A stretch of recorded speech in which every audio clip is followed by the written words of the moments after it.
Si vous avez environ 40 ans ou un peu plus, et que vous n'arrivez pas à perdre du poids, malgré tous vos efforts, malgré toutes ces méthodes minceurs que vous essayez, vous finissez toujours par craquer, par vous décevoir, abandonner, et puis recommencer une autre méthode ensuite, mais rien n'y fait, vous ne perdez pas de poids. Eh bien peut-être que le problème ne vient pas de là, mais que le problème vient du fait que votre métabolisme est bloqué, ou plutôt ralenti. En fait, le métabolisme, c'est la capacité qu'a notre corps à perdre ou prendre du poids en déstockant ou en stockant des réserves d'énergie, principalement sous forme de gras. Et cette fonction, en fonction de votre âge, de vos habitudes, des régimes que vous avez fait par le passé, etc., elle peut plus ou moins bien fonctionner. Donc aujourd'hui, je vais vous donner les 3 coupables qui peuvent expliquer un métabolisme bloqué, et surtout, je vais vous dire qu'est-ce qu'il faut faire pour relancer votre perte de poids si c'est votre cas. Des conseils tout simples que vous pourrez appliquer aussitôt après avoir vu cette vidéo. Si votre métabolisme est bloqué, c'est premièrement peut-être à cause de votre quotidien. Depuis 10 ans que je fais ce métier, je vois beaucoup de personnes venir me voir en consultation en étant littéralement sur les rotules, en étant absolument épuisées à cause de leur quotidien qui est tout simplement trop chargé. Au niveau du travail déjà, il y a une carrière à gérer, il y a peut-être des collègues ou un patron qui est pas super sympa, certains ou certaines d'entre vous ont aussi peut-être un métier physique. Au moment où je tourne, là c'est le début des canicules, donc c'est un véritable enfer. Peut-être aussi que vous êtes cadre, donc vous avez beaucoup d'heures à faire, ou encore que vous êtes votre propre patron, et là vous avez aussi beaucoup de responsabilités sur les épaules. Mais pour la plupart d'entre vous, une fois la journée terminée, vous allez revêtir d'autres costumes. Par exemple, le costume de super papa ou super maman. Peut-être faut-il aller chercher les enfants à la nourrice, à la sortie de l'école, après le sport ou après leurs activités artistiques.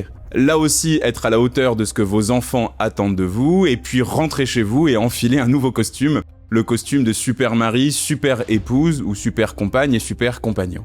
Bon, il est clair que vous avez passé votre journée à courir, et ça depuis votre réveil, et en arrivant chez vous, ça continue peut-être avec les devoirs des enfants, le fait d'entretenir la maison, etc. Et puis surtout, de préparer le repas pour le soir. Mais vous voulez peut-être vous autoriser une petite fenêtre de tir où vous êtes un petit peu tranquille, et c'est peut-être là que vous avez notamment des pulsions sucrées.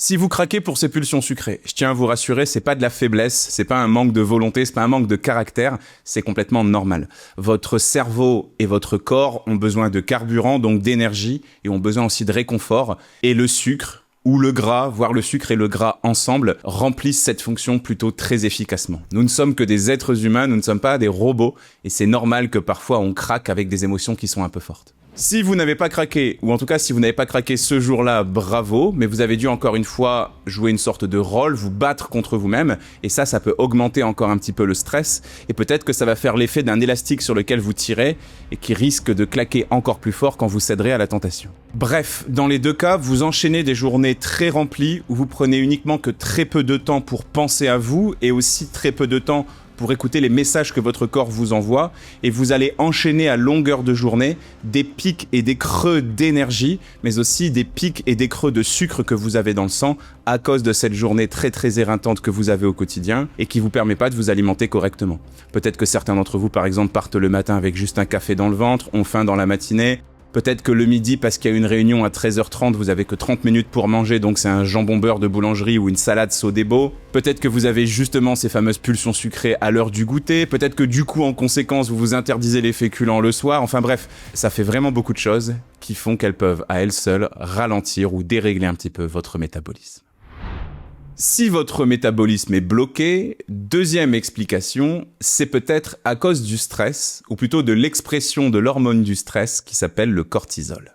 Vous l'avez compris, vous avez un quotidien très chargé. Vous avez donc un quotidien qui est très stressant. En parallèle de ça, peut-être que vous vous imposez des choses à vous-même qui augmentent ce stress. Par exemple, si vous vous imposez de suivre un régime privatif et drastique, vous n'allez pas satisfaire vos besoins alimentaires, vous allez vous battre contre vous-même et contre la sensation de faim, et ça crée du stress aussi. Quand vous êtes stressé, il y a 2 petites glandes au-dessus de vos reins qu'on appelle les surrénales qui fabriquent une hormone qu'on appelle le cortisol. Peut-être avez-vous déjà entendu parler d'elle. Cette hormone est complètement naturelle et nécessaire pour qu'on soit en parfaite santé. Si vous en avez un tout petit peu, c'est complètement logique. Mais si vous avez beaucoup de cortisol en permanence, votre corps va comprendre que vous êtes exposé à un danger.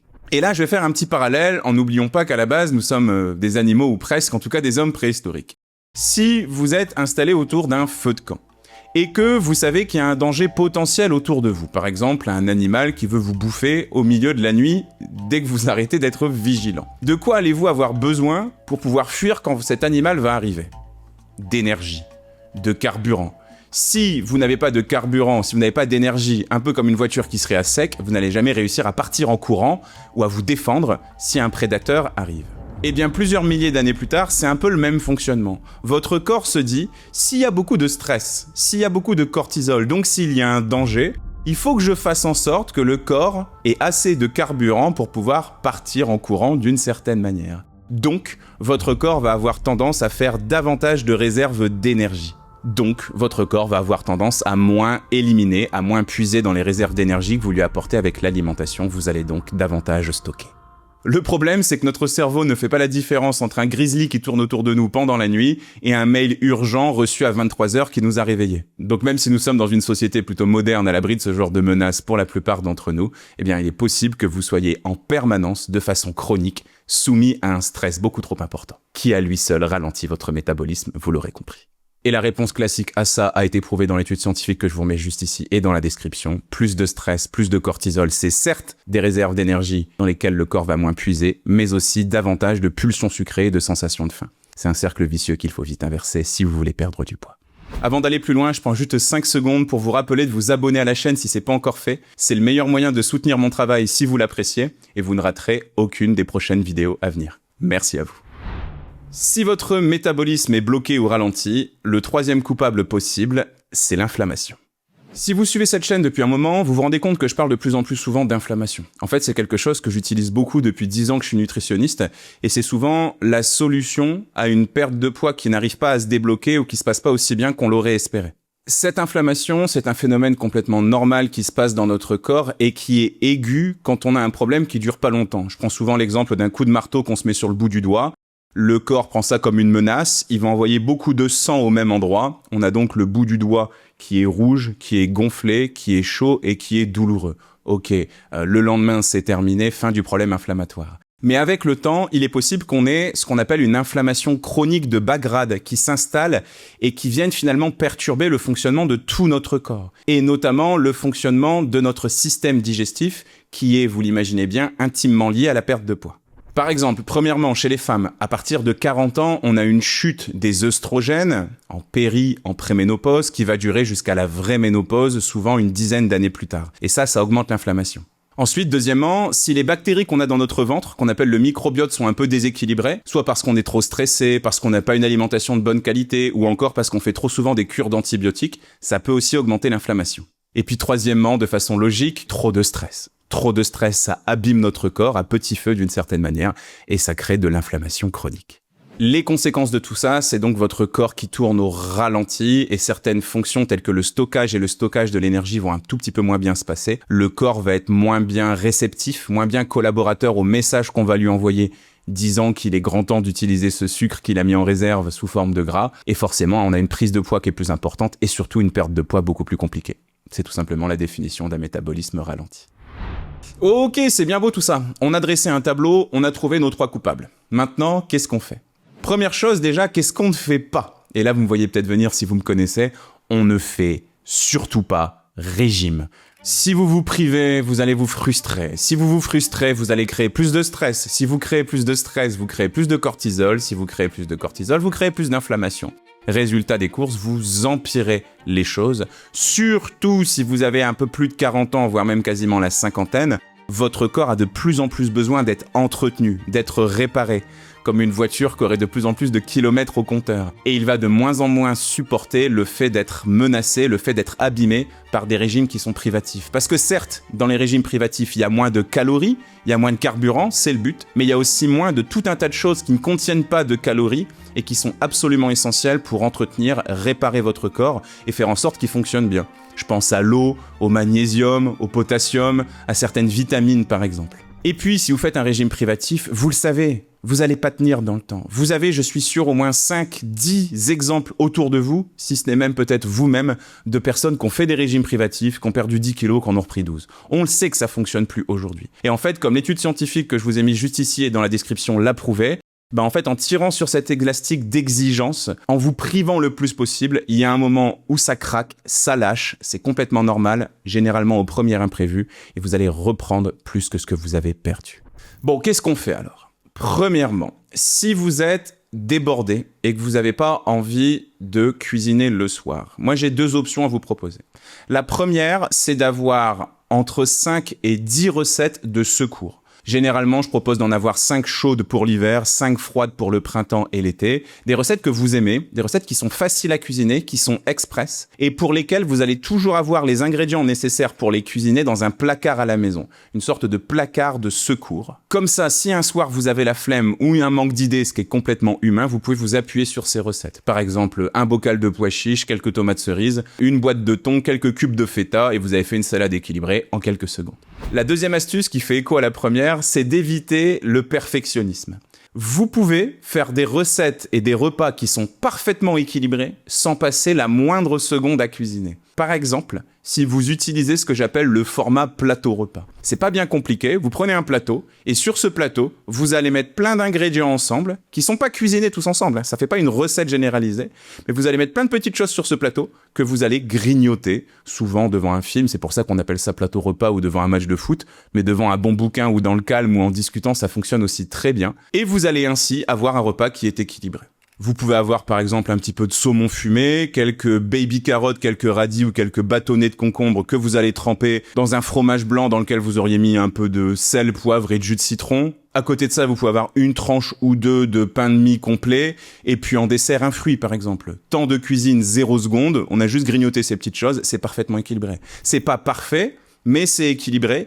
Et en plus, parfois, le soir, on va se coucher une demi-heure ou 1 heure après avoir mangé. Donc, c'est pas forcément la peine d'être toujours dans une quête de plaisir absolu, surtout pour les repas routiniers comme cela.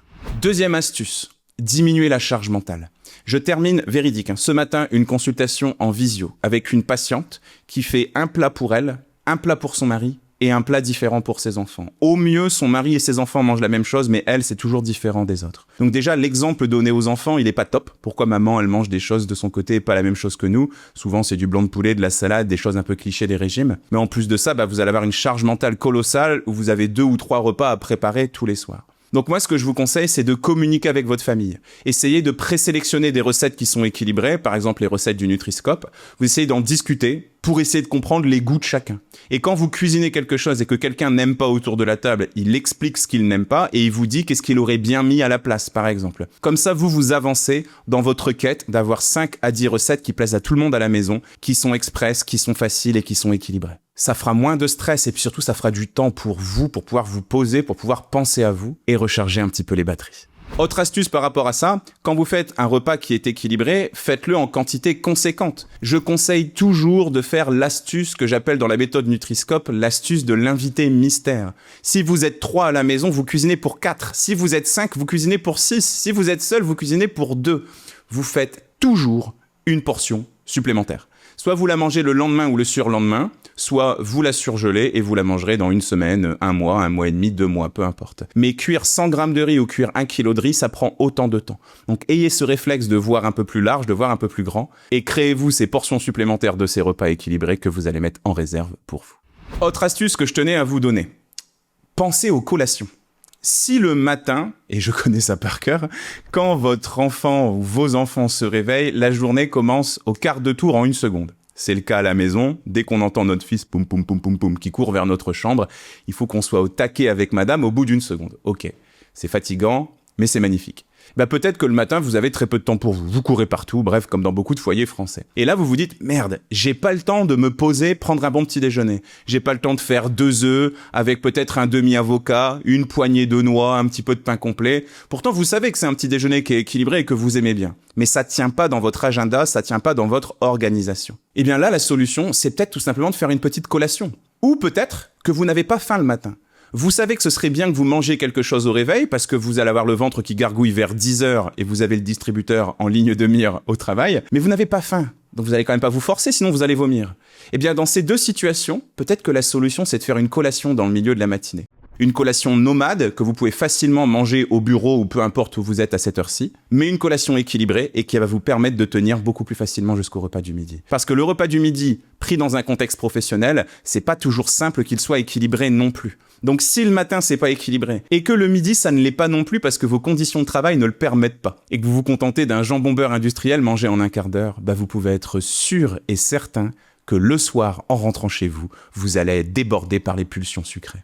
Donc plutôt que d'essayer de faire parfait et de prendre le petit déjeuner idéal comme on voit sur Instagram, vous décalez ça dans la matinée et vous faites une petite collation. Vous pouvez acheter des petites boîtes à collation là ou des espèces de petits bento et vous emmenez ça avec vous.